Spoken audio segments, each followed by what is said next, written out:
Connections. I am Michael Doyle, and as you saw in today's segment title, we will be looking into a little this versus that. I will focus my story on two groups, people who like to drink coffee and watch TV. For today's story, I will be comparing different types of coffee, and then I will discuss several streaming services available for most people on their TVs. My story will be intended for people who drink coffee as their daily caffeine fix, as well as people that struggle to find good TV shows at their home.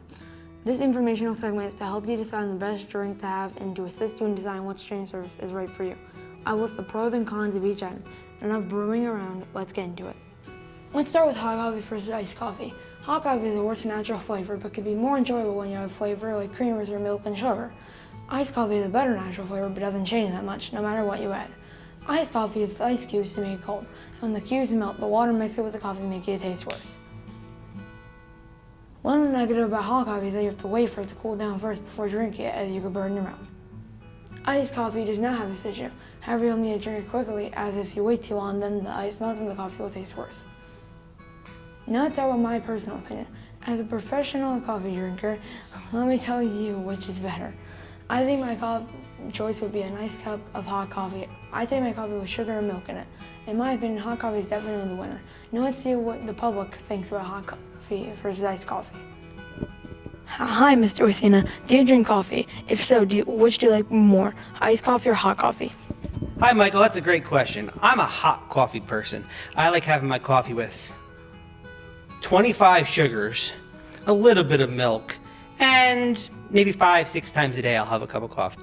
Hi, Millie. Do you like hot coffee or iced coffee? Ew, not at all. I hate coffee. It's revolting. I'd rather eat blended Brussels sprouts. Wow. Well, I hope one day Millie changes their mind. That's all for this story. We'll be right back after these messages. Hey there, sports fans. Michael here. The WNS softball season is in full swing. Come and support your Lady Warriors, rack up the runs, and earn those wins. Check out the schedule for the next game. Go Warriors! Hey there, Warriors. Amelia here. Warrior Wednesday's coming up. Keep winning those tickets. Want to earn prizes? Put those hard-earned tickets in the bin at lunch. Do the right thing and follow the Warrior way.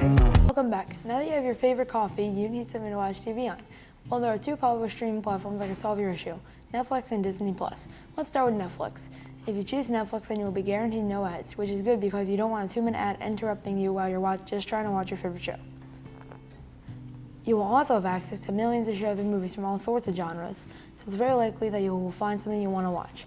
You will also be able to watch some very popular shows that you can only find on Netflix, like Squid Game, Stranger Things, and many others. Lastly, how much does it cost?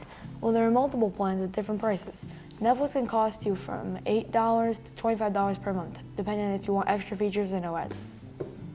Does Netflix not interest you? Let's talk about a little bit about streaming competitor Disney+. Disney+, depending on your plan, might give you extra streaming services like Hulu and ESPN.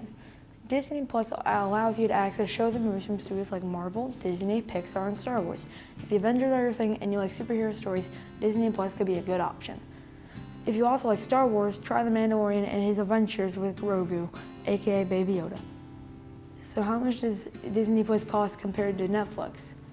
Well, there are multiple plans at different prices. Disney Plus can cost you from $11 for a simple plan to $45 per month, depending on if you want extra content like Hulu and ESPN. If I had to choose, I prefer Disney Plus because of the shows and movies it has. I mean, it does have Marvel movies like Avengers, Endgame, Spider-Man, and lots of others. It also has Baby Yoda. Come on, it's Baby Yoda. Who doesn't like Baby Yoda? Which also makes it much better than Netflix. Well, that's all the time we have, viewers. So let's end this off with a little summary of what we talked about. We discussed coffee options that you may enjoy for the rest of your life, the streaming service that you love or hate. But if you are having a hard time not deciding what streaming service you want, then you can visit the official websites for Netflix and Disney+. Click on coffee, try visiting the local coffee shop, then ask for a free sample to taste and try the many varieties of coffee. Enjoy your coffee, relax, and watch some TV. I'm Michael, and I'll see you next time on Community Connections. Welcome to Community Connections. I'm Evelyn, and as you saw today's segment title, I'll be looking on the life of the famous artist Salvador Dali. This is a story for people that like different types of artists and their famous work, especially by Dali. I'll talk about why I like the art in Dali's painting, but that is my favorite, is named Living on the Moon. Let me paint a picture, and I'll give you several reasons why I like art. Do you like art? Do you like things that make fantasy feel like a reality? Then feel free to watch this famous Salvador Dali. Salvador Dali is an artist that brings your dreams to life. Dali was popular in 1904 in Spain and went to the San Fernando Royal Academy to study art. Dali was a surrealist artist where he painted his dreams. Dali painted the landscapes. Landscapes are flat bodies of water and mountains. One of his famous paintings is the melting clocks. Many pieces of Dali's art are located at the Dali Museum in St. Petersburg, Florida. Dali died in 1989. Dali also painted the iconic logo for Chupa Chups in 1964.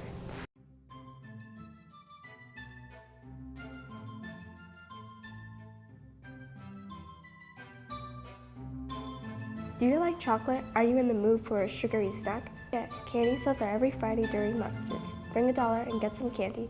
What a sweet deal. Hey there, sports fans. Michael here.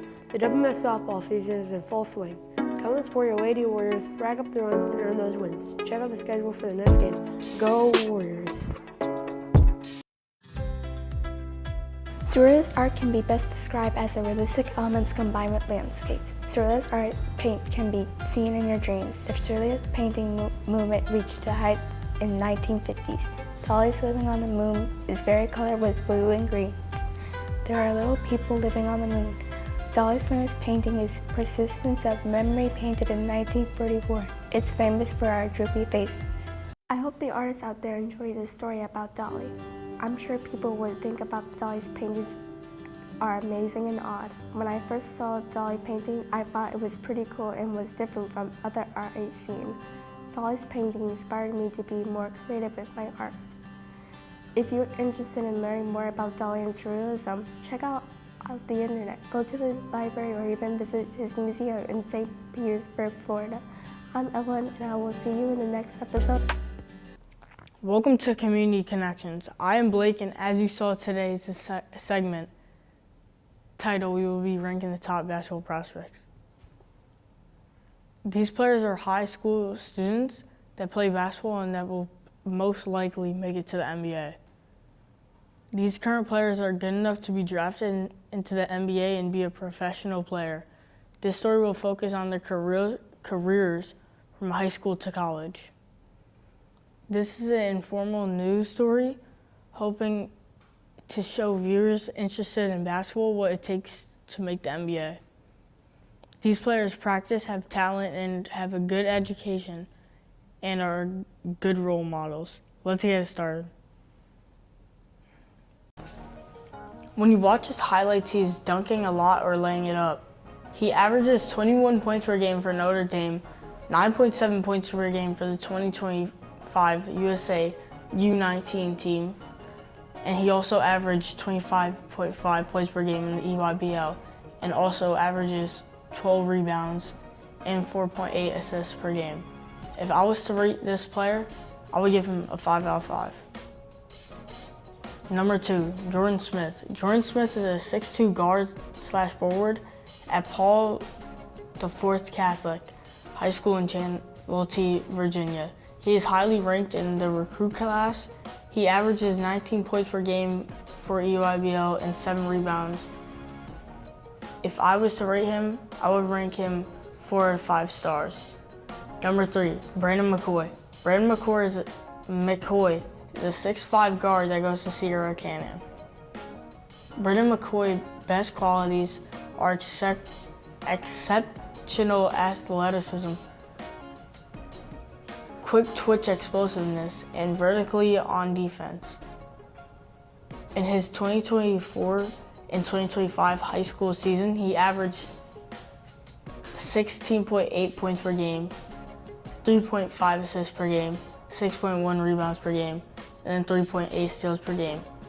I would rank him a 4 out of 5 stars out of a player.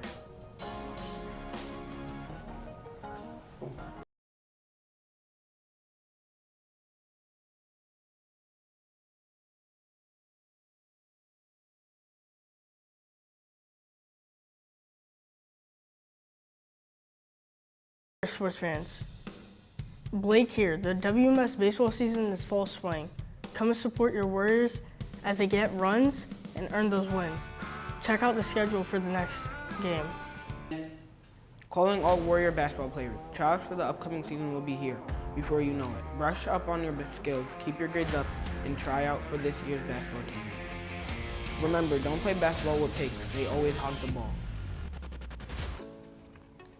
I've always liked basketball all my life, but what really started making me play basketball was Stephen Curry. When I was in 4th grade, Curry was on the Warriors playing the Celtics in the finals, and I really liked that series. The Warriors won the championship. I played basketball before him, but after, I wanted to learn and play ball.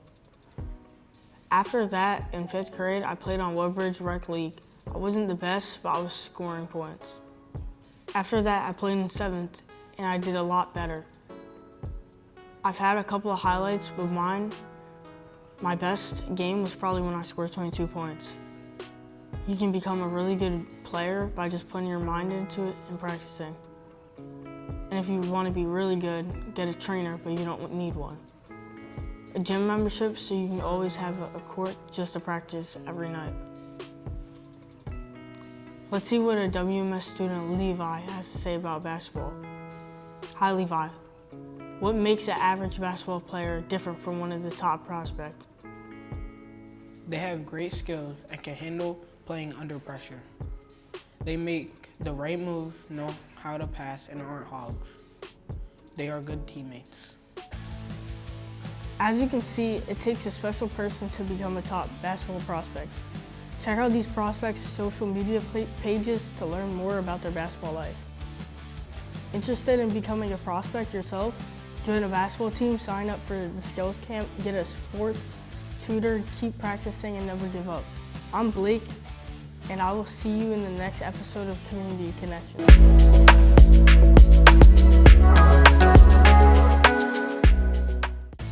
Hey, welcome to Community Connections. I'm Levi, and as you saw in today's segment title, we will be discussing why things should be included on my ultimate NBA dream team.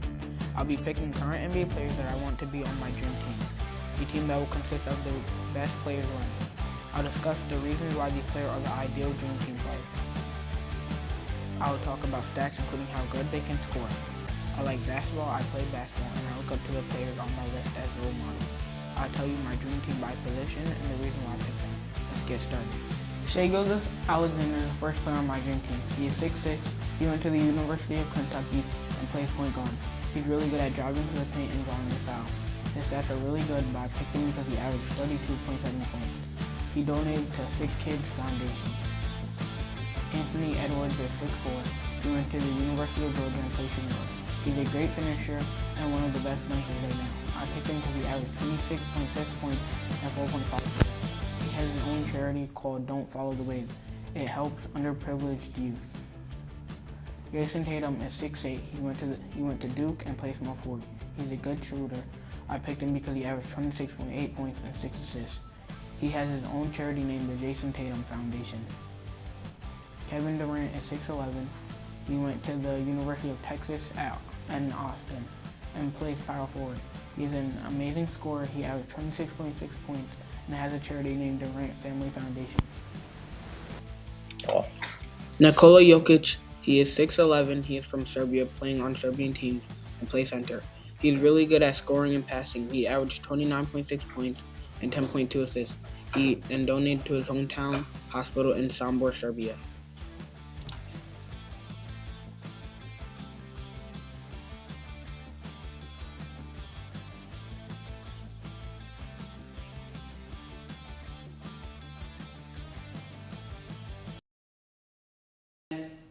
Calling all Warrior basketball players. Tryouts for the upcoming season will be here before you know it. Brush up on your skills, keep your grades up, and try out for this year's basketball team.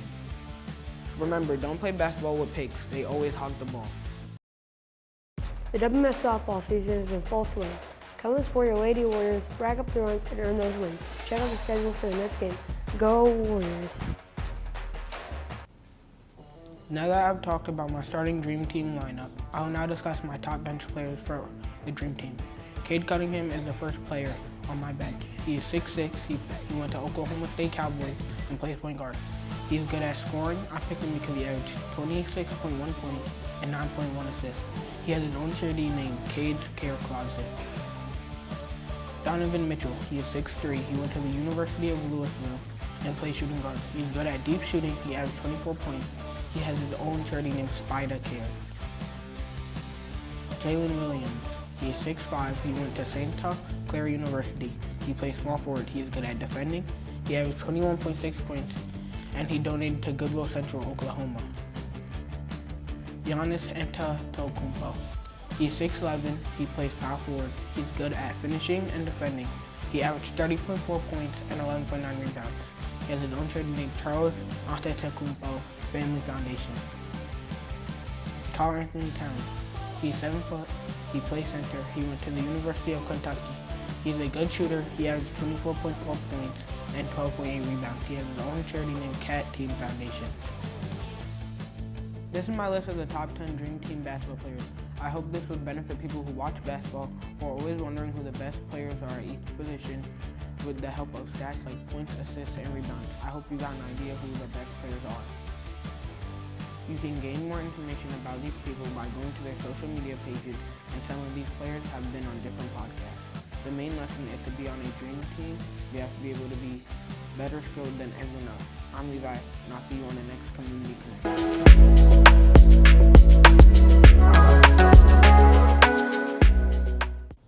Oh, hi there. Are you a person who needs a good show to binge? After a long day of school or work, a nice distraction from reality wouldn't hurt. My name is Amelia, and welcome to Community Connections. As you saw in today's segment title, we will be discussing some This First That television shows you must watch. Thankfully, YouTube can save the day. I know you have 20 minutes or more to relax, but deciding on what to watch poses a challenge. My story will take care of the decision, as I offer fantastic shows that include likable characters and jokes that are always making me laugh non-stop. It's time to take a look at some This First That. Ready? Lights, camera, action. The Amazing Digital Circus is about 6 humans trapped in a digital world with an AI host, Kane. They each go on crazy adventures, and Pomni has to see everyone slowly go mentally insane. Murder Drones is a show set in the 3000s about a robot named Uzi Dorman, who's infected with the Absolute Solar Virus. She works together with their murder drone friends to save the planet from being eaten by a goofy Uber. I watched Digital Circus back when it first came out in 2023, since it was really popular. I adored the story, characters, and animation on the first watch. Since Murder Drones was made by the same company, and it was also pretty popular, I decided to give it a watch too. It then became my favorite show. These shows have some similarities, one of which being how it demonstrates the horrors of AI.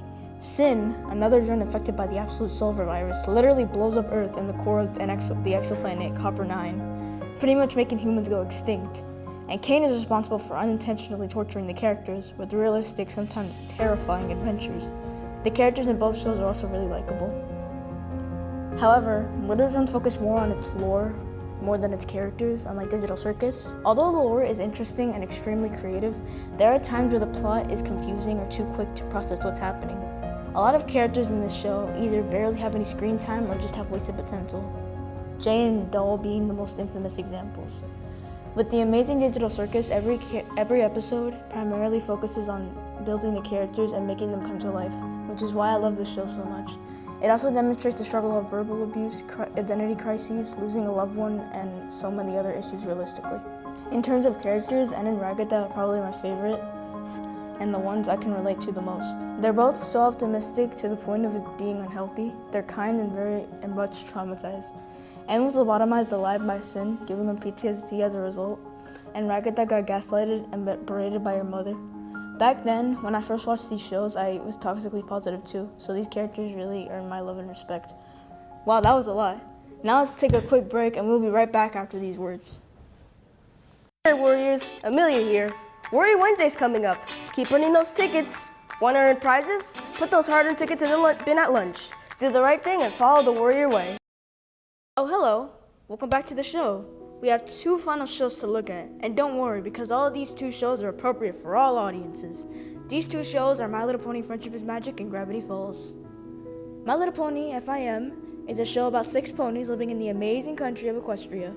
Each episode, they learn valuable lessons, and the audience gets to learn more and more about the vast world they live in. It has beautiful colors and good themes for younger audiences, but it also mixes in more mature themes for the older audience. For example, the Season 5 episode, Do Princesses Dream of Flying Sheep, an allegory of intense guilt and self-harm to Princess Luna, aka the best pony ever. However, since the show is directed towards kids, there's episodes that are either childish, slow, or repetitive. My least favorite episode is Season 8, Episode 9, Non-Complete Clothes, which is an episode of Applejack and Rainbow Dash where you learn the same lesson about over-competitiveness they learned back in Season 1. Then again, the whole show is 9 seasons long, which it has way more great episodes than bad ones. Gravity Falls is an adventure-driven show that follows Dipper and Mabel Pines. They're on summer vacation at their Uncle Stan's place in the superstitious town of Gravity Falls in Oregon. They spent the summer exploring all the unique and sometimes terrifying monsters and the mysteries of the town. They encounter monsters on a daily basis, almost joined a cult, and had to fight a demonic triangle during the series final. The show sticks with me because of the unforgettable humor and putting twists on common cartoon tropes. There's only one episode I strongly dislike, and that's the Love God. Head on and skip that episode. This episode is so bad that I'd actually entertain drinking a coffee. You know that's bad if I'm willing to drink that awful poison, especially if it's one of the Michael suggestions. Let's get back to the bangers. Both shows absolutely excel at world building. Gravity Falls uses the journals to show the audience about all the monsters and spooky mysterious things. Each episode, especially during the second season, builds suspense of Bill Cipher's return. I personally love the world building in My Little Pony even more. For a little girl show, the writers really went hard on the history of Equestria. Some of my favorite aspects of My Little Pony's world are the elements and the Tree of Harmony, every holiday that is created, and all the different species and their history. Character-wise, Gravity Falls has better characters with more natural development and barely any missed potential. A lot of My Little Pony characters have either forced development or just exist to sell toys, like a glorified back commercial, something Michael would make selling coffee. Two characters I really like are Twilight and Dipper. They're almost the same. They started off as antisocial bookworms with paranoia and OCD on steroids. To be fair, Twilight was way more insane. However, they each slowly learned how to think rationally. Dipper saw how his overplanning and overthinking messed up his opportunity to be good friends with Wendy. He's also a really selfless and compassionate person, especially putting his family's wants over his own. Finally, Dipper is just a savage and has no problem telling someone they suck right to their face. Twilight has arguably the best character development in the entire show. Her learning of friendship through other ponies felt natural, and becoming a princess of friendship felt like the right thing to do to continue her development, though it could have happened a little later in the series. She's also willing to give everyone a chance, even if they're corrupted by shadow magic. Well, folks, that's all I have for you today. Hopefully I gave you all cartoon lovers a good new show to watch. If you want to learn more about these shows, you can always look on social media platforms. You can also check out these shows' YouTube fandom channels like Quantum Apologist, who makes My Little Pony videos. Digital Circus, Murder Jones, and My Little Pony also have conventions for the community and fans to enjoy these shows together. Gravity Falls even has their own website called thisisnotawebsite.com. All in all, picking a show is tricky, but you always have to be open-minded and try watching a little bit of everything. I'm Amelia, and I'll see you on the next episode of Community Connections.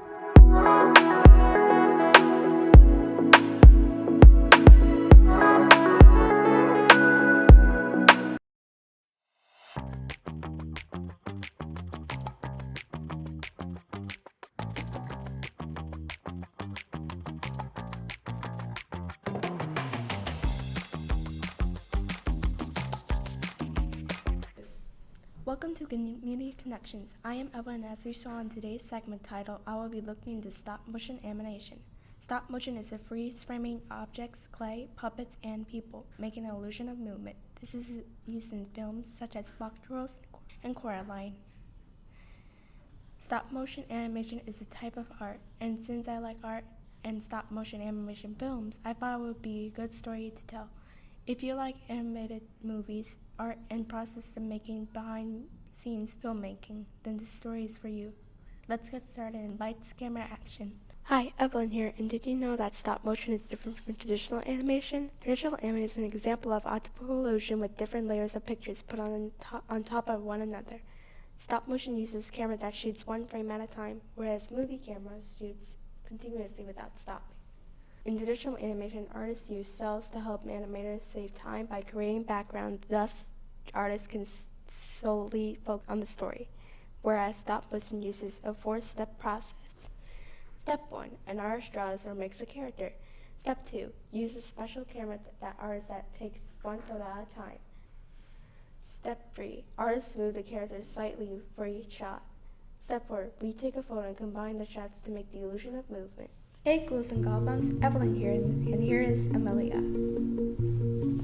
Halloween is right around the corner, and with it getting dark earlier, it's important to try and be safe while going on trick-or-treating. Here are a few simple reminders to make sure you're safe this spooky season. To stay safe while trick-or-treating, carry a flashlight or use your light on your phone to see where you're walking, and try to stay on the sidewalks, avoiding getting hit by a car. Always trick-or-treating in a group on well-lit streets. Be mindful of the treats you receive. Have an adult check the candy before eating it. Don't forget, WMS Max Ray Dance is October 23rd from 6 p.m. to 8 p.m. Be careful and enjoy this spooky season. 3, 2. Hey there, WMS. Amelia here, and I'm here with Evelyn. As you can see, I'm wearing my pink ribbon. Did you know that October is Breast Cancer Awareness Month? Think about this. Over 2 million women are diagnosed with breast cancer per year. That's about all the people in the state of Nebraska. On the upside, there are over 4 million breast cancer survivors in the USA. Early detection and response is the key. To support awareness for this cause, WMS is recognizing October 24th as WMS Pink Out Day.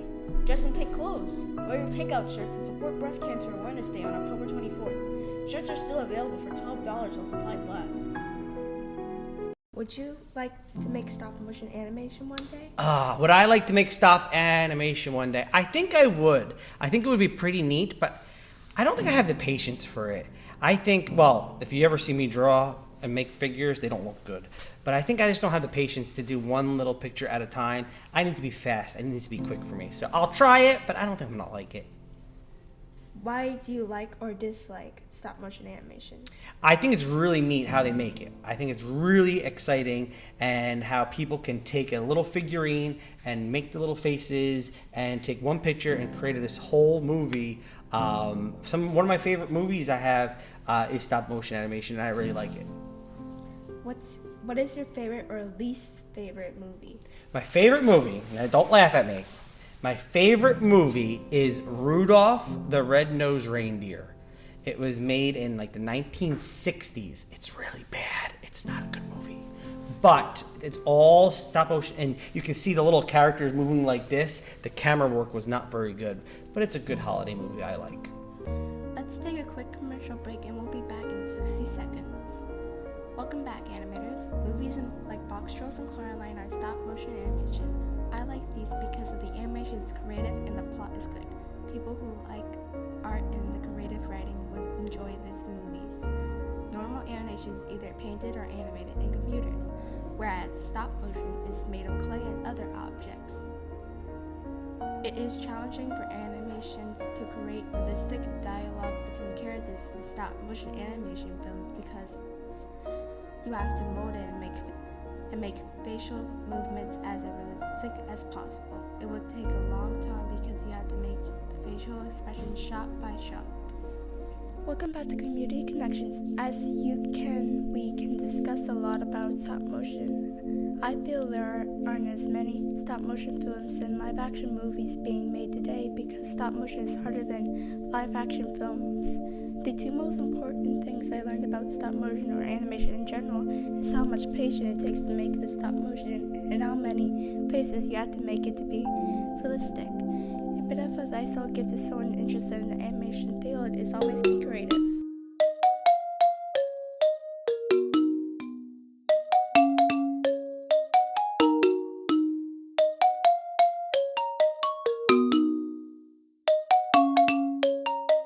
Welcome to Community Connections. I'm Michael and I play video games on console and PC. I started playing video games at a very young age. You can even say I'm a professional gamer. As you saw in today's segment intro, I will be researching if video games should have the option to pick the game's difficulty before or during gameplay. Have you ever encountered a boss that you couldn't defeat and you got annoyed and ended up changing the game's difficulty? And this story is for you. I got this idea because I was playing Spider-Man 2 and I got through the whole game on the hardest difficulty, but when I got to the last boss of the game, I couldn't beat him and I had to lower the difficulty to finish the game. Let's start with the different difficulty levels most games have, and how they affect the game. I will even ask some fellow gamers how they feel about changing game difficulty. Grab your controls and let's hit the start button. Most games have 4 difficulty options: easy, normal, hard, and very hard. There are 2 difficulty options that allow you to give yourself more of a challenge: hard and very hard. On the other hand, games may include an easy and normal difficulty, which will allow you to pace yourself with a less challenging experience. With these basic options, the player should be able to find a difficulty that suits their preferences. Sometimes having no difficulty options can be a good thing. Games without difficulty options have proved to be some of my favorite games, and the difficulty of those games is a big part of the reason I enjoy them. When playing a game without difficulty options, you'll find that the gameplay is most likely going to be hard, but I find that a good thing as the challenge is fun to experience. You typically get a feeling of accomplishment when you beat a super hard boss. If you beat that boss on the easiest difficulty level, then you wouldn't feel as proud of yourself compared to defeating the boss on the hardest difficulty. Let me give you an example of a game that had no difficulty options but ended up being a very popular game: Hollow Knight. Hollow Knight is a 2D game that came out in 2017. It is mainly focused on its combat and large, beautiful open world. It is also known for its unforgiving difficulty. I've spent lots of time and dedication in this game, and it was a very fun journey with lots of obstacles to face along the way. I feel this way about Hollow Knight because when you defeat a boss in this game, you get a sense of pride and relief that you finally beat that one boss that has been giving you so much trouble. I had this feeling of accomplishment, especially when I defeated Soul Master. I have gotten this feeling multiple times when beating bosses in Hollow Knight. This is a feeling you can't replicate with difficulty options. So overall, I believe this game should not have difficulty options. 3, 2. Let's take a quick commercial break and we will be back in 60 seconds. Hey there, Warriors. I'm Michael. This is Evelyn and this is Amelia. The third week in October is the start of School Violence Awareness Week. WMS will observe this week by providing students ways to keep our schools safe from violence. In your classroom this week, we will be signing a violence-free pledge, a pledge to respect everyone, creating a hand unity display to demonstrate unity and support, writing kind notes to one another like "You're awesome," recognizing the WMS safety officer Mike and his role in keeping WMS safe. Thanks, Officer Mike. Show your support by participating in this week-long recognition of making WMS a safer place to grow and learn. Hey there, WMS. Amelia here, and I'm here with Evelyn. As you can see, I'm wearing my pink ribbon. Did you know that October is Breast Cancer Awareness Month? Think about this. Over 2 million women are diagnosed with breast cancer per year. That's about all the people in the state of Nebraska. On the upside, there are over 4 million breast cancer survivors in the USA. Early detection and response is the key. To support awareness for this cause, WMS is recognizing October 24th as WMS Pink Out Day. Dress in pink clothes, wear your pink out shirts, and support Breast Cancer Awareness Day on October 24th. Shirts are still available for $12 while supplies last.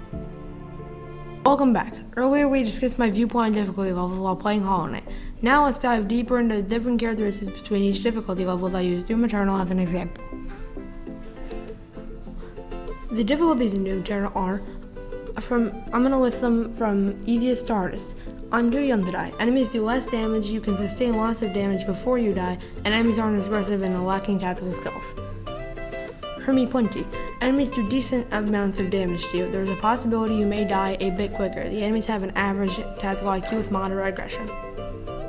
Ultra Violence. Enemies do large amounts of damage to you, and there's a pretty good chance you'll die pretty quickly if you sustain a decent damage. Enemies are smart. They have good knowledge and are clearly aggressive.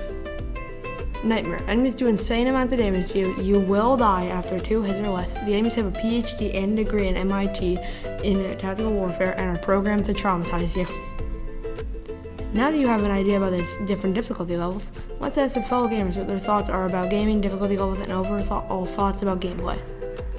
Hello, Patrick.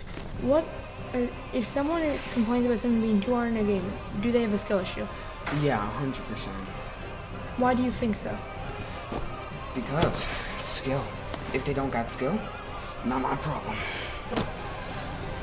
What difficulty levels do you like playing on when you're playing games? The hardest, because it's challenging, just like Elden Ring. Hi, Mr. Wiesina. Hi, Michael. What kind of games do you like to play? I like to play a lot of games, but I think my favorite game right now is... Oh, that's such a tough question. I'm going to say I like this game called Ready or Not. It's a first-person action cop thriller game that has a lot of jump scares and it gets your blood boiling. Do you think all games should have difficulty levels? Do I think all games should have difficulty levels? I think that, yes, I think all games should have difficulty levels because there's a variety of ages of people who play video games, from littles to older people. And everybody's at different skill levels. And to make it fun, you should do what makes you comfortable. If you want the challenge, go to the harder level. If you want easy, I feel good and I beat the boss, go to the easy level. So yes, Michael, I feel that all games should have difficulty levels. Welcome back to Community Connections. As you can see, there are different ways to play video games. We heard about other people's perspectives about video games. Difficulty options can be a good or a bad thing. It all depends on the game and skill level of the player. Has my viewpoint changed over the changing difficulties of games? No, it is not. But I believe that first-person shooter games should have difficulty options because those games can be very difficult and should have an easy option with difficulty.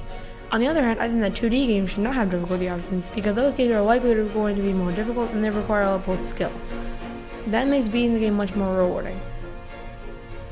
Where do I see the future of video game development going from here? I don't think it's going to change with difficulty options because they are in the game they should be in and not in the game they shouldn't be in. Lastly, I think that difficulty options depend on the game that you are playing and it should stay that way. I'm Michael and this has been Community Connections. See you next time.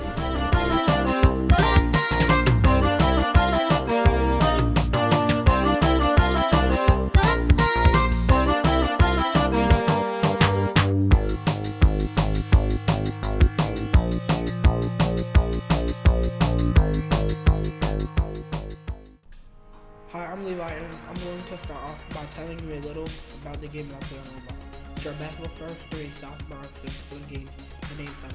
Some of these games are sports, first-person shooters, or games that reenact a television show. I play these games because these are games that you can play with your friends and have competitive. The differences between what Roblox offers versus a game like COD and GTA. The major difference between Roblox and other popular games is that anyone can make their own games, and there are thousands of games that may interest you. Roblox Studio gives people a chance to create games and even earn money. Another difference is the amount of friends you can play with most games. The max is 4 to 6 players. In Roblox you can play with more, changing from the max to the game has. The benefits are first to see more teamwork and maybe even with the play and a bunch of people talking on the game live.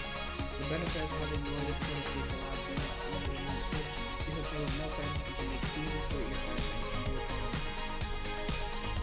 I have bought game passes for different games and I have bought different avatars. Some of them cost around 200 Robux to 500. I think it's worth it because it makes the game more fun and you have a better experience having a different avatar. It can make the experience better because you can buy an avatar that you like or you think is fun. For example, avatars could have different clothing, hats, and more. Buying game passes make the experience better because you can get better stuff and be better than the other people you're playing with. You can also buy a private server for most games. You can choose who can join your private server. If you want, you can only play with your friends. Benefits of private servers are if you own a private server, you can kick people out of the game, or depending on the game you're playing, you can start a custom game and make rules that all players need to follow. Let's take a quick commercial break and we'll be back in 60 seconds. Hey sports fans, Blake here. This is Mr. Blasina. The WMS basketball season will be here before you know it. Are you ready to show your skills on and off the court? Coach Salinas and Coach Kashak are ready to get the season started. Hey Mr. Blasina, are you planning to try out for the women's basketball team? Yes! Do you remember to get your approved physical done? Of course! Are you keeping your grades up? Straight A's. Are you staying out of trouble? Always. I think you'll be ready for the team. Be sure to listen to the morning news about tryouts, game times, and player information. Don't foul out and miss this season. Go win that championship trophy. Let's go Warriors. High five. Hey there, Warriors. I'm Mr. Blasina. I'm here with Blake. October 22nd is the next Warrior Wednesday.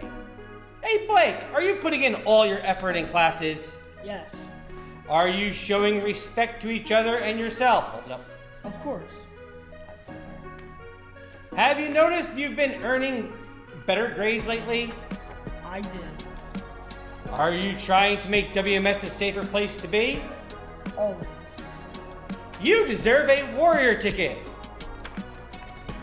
You're doing a great job, Blake. Keep earning those tickets.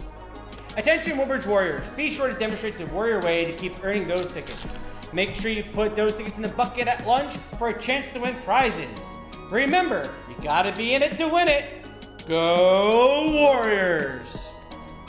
Welcome back. Now that you heard about Roblox and everything it has to offer, let's ask some fellow gamers what they think about video games, including Roblox, video game strategies, and more. Let's go ask Blake some questions about video games. Hey Blake, I have a question about you. What type of game interests you more about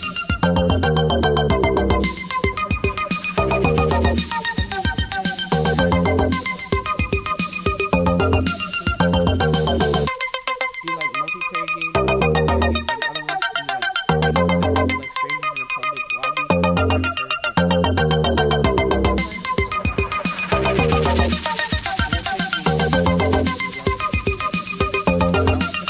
And other ones do you like games like Strangers in a Public Lobby? Welcome back to Community Connections. As you can see, there are lots of types of video games out there to play. Has my choice of video games changed? No. I still play the same games because I haven't found a game that I would like to keep playing every day. I always look for different games to play that I might like on Roblox and just on PlayStation. Finding the right one is tough. Should there be rules or limits for kids who play on Roblox? Yes.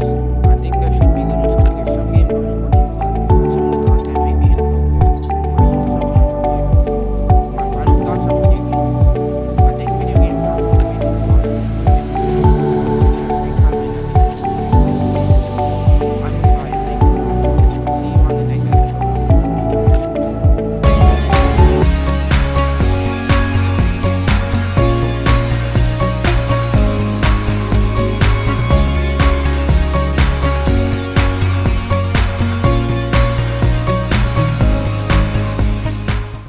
Hey everyone, Amelia here, and welcome back to another episode of Community Connections.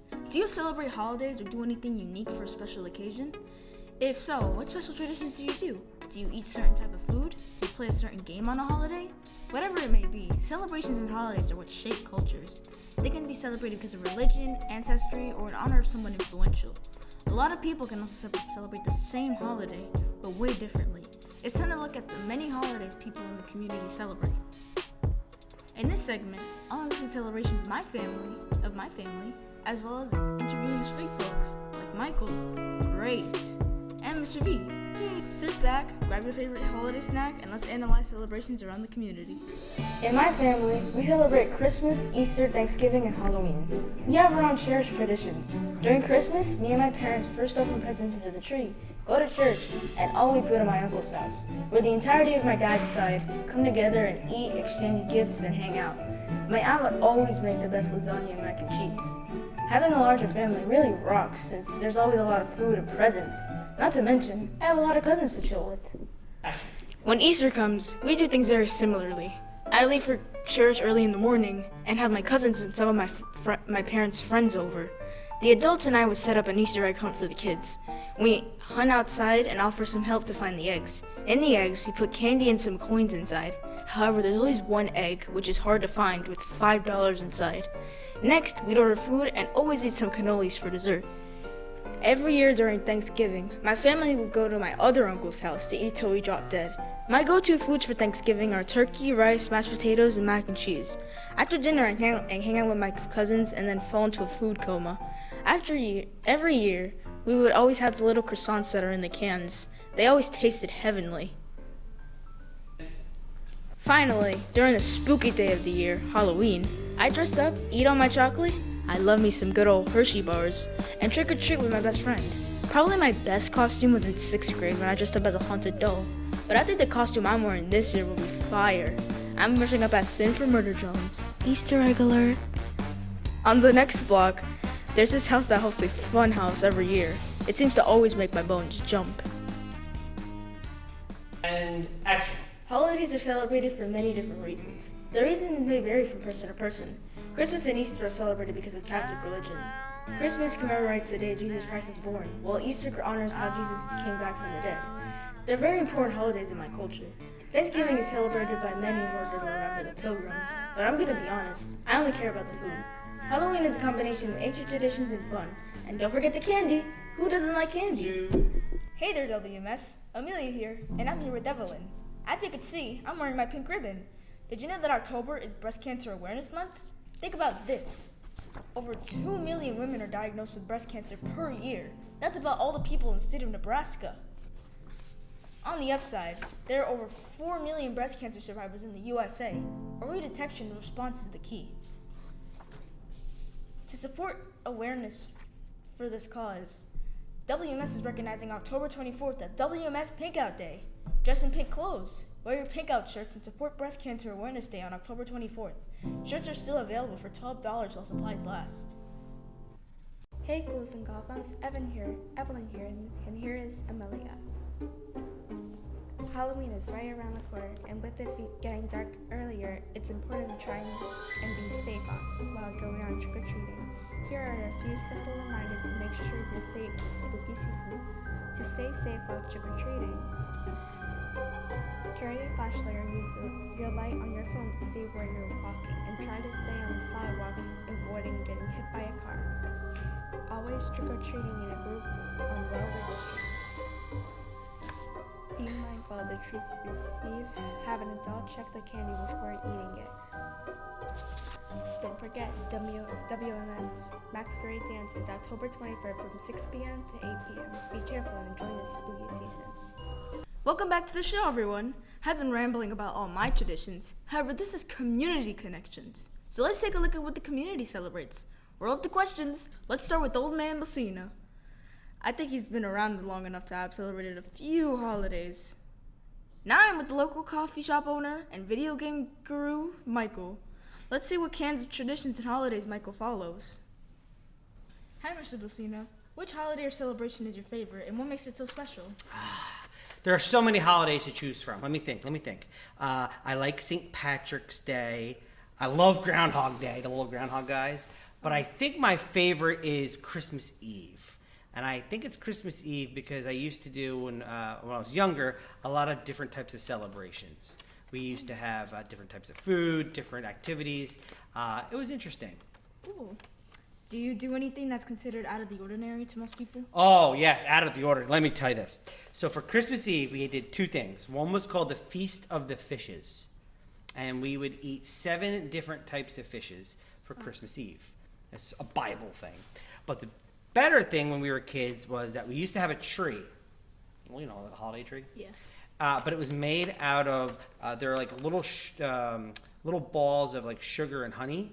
And inside one of them was like a little coin. So you didn't know. So when you pulled it off the tree and you ate it, and if there was a coin inside, then you got the little coin. It was a chocolate coin. It wasn't real.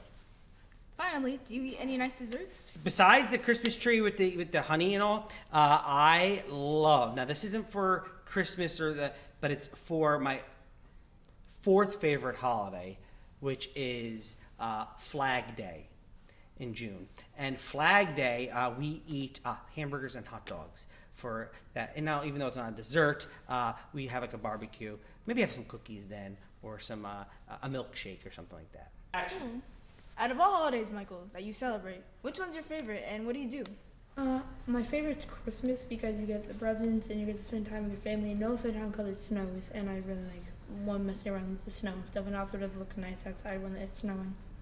Nice. Do you have any specific family traditions you do that typically don't occur during main holidays? Well, I don't really know because I don't really know anything about family tradition, but I don't think so, or at least not my family. Okay. Finally, do you drink some of your amazing coffee on any of your occasions? I don't know. I only started drinking coffee 2 years ago.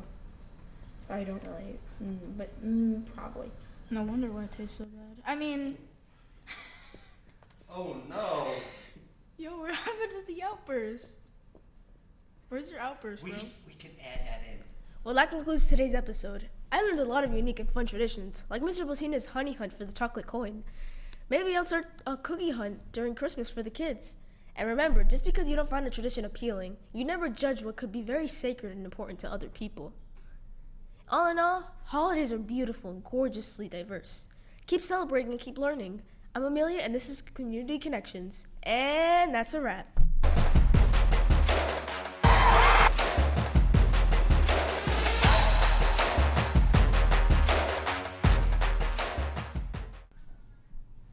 Welcome to Community Connections. I'm Blake, and as you just saw, today's segment title, we will be looking into different sports superstitions that basketball and football may or not believe in. This story is for athletes of any age playing any sport that might have a superstition. A sports superstition is something that a player wants to do before a game, and if they don't think that they will do bad. Read that one again. A sports superstition is something that a player wants to do before a game, and if they don't do this, they think that they will do bad. One example would be stepping on a team's logo that's painted on the field. One of my superstitions is that if I don't get up shots before a game, I will do badly. I think some people don't believe in superstitions because they might not have one. In this segment, I will discuss different superstitions of basketball and football players. Ready? Go.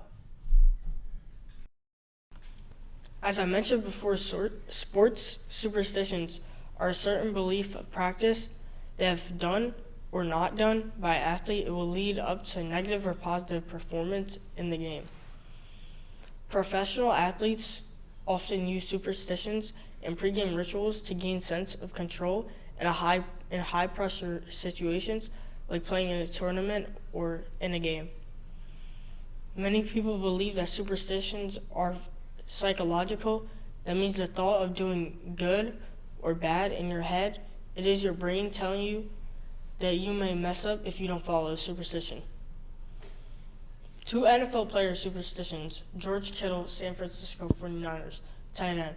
His superstition is that he thinks that if he watches a kick on the field, the kicker is going to miss.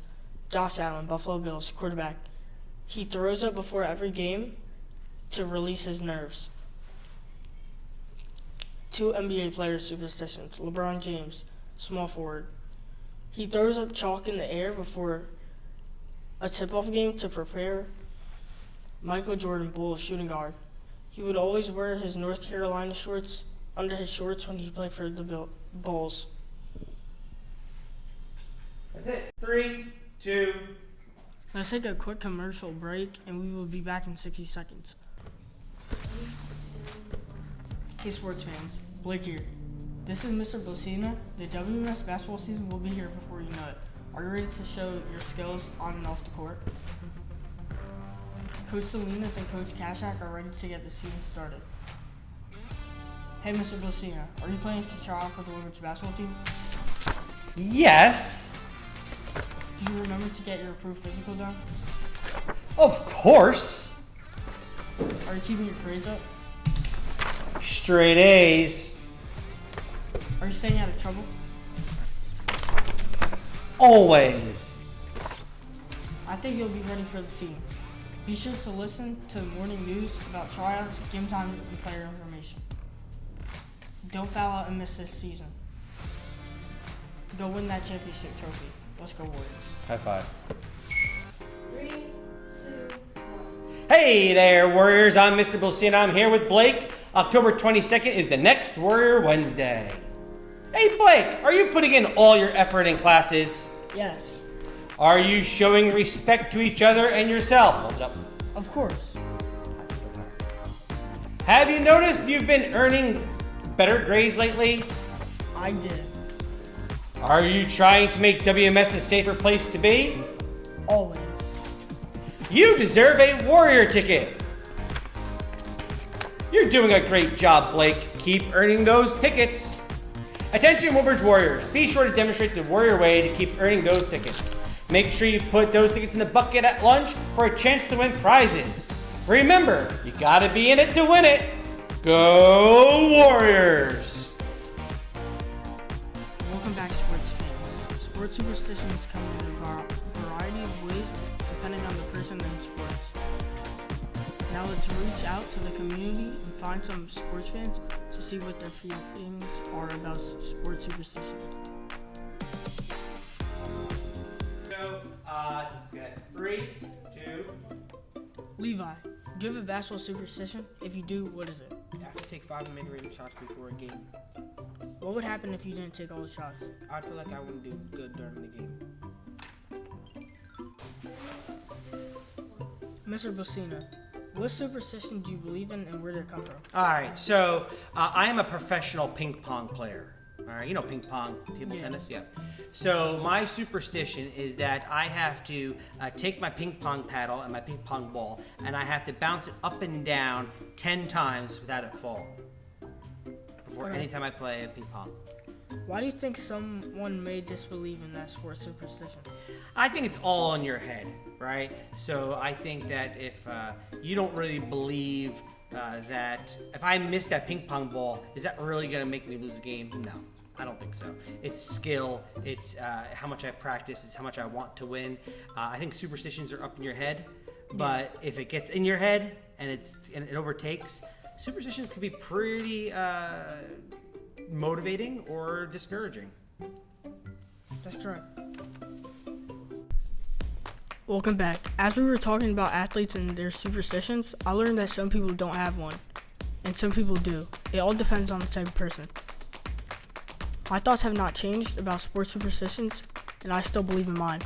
I think superstitions are just made up mental games, but it is proven if you get up shots, you would probably do better. Final thought for a young athlete, just keep on trying your best to get better, and each day try to get 1% better.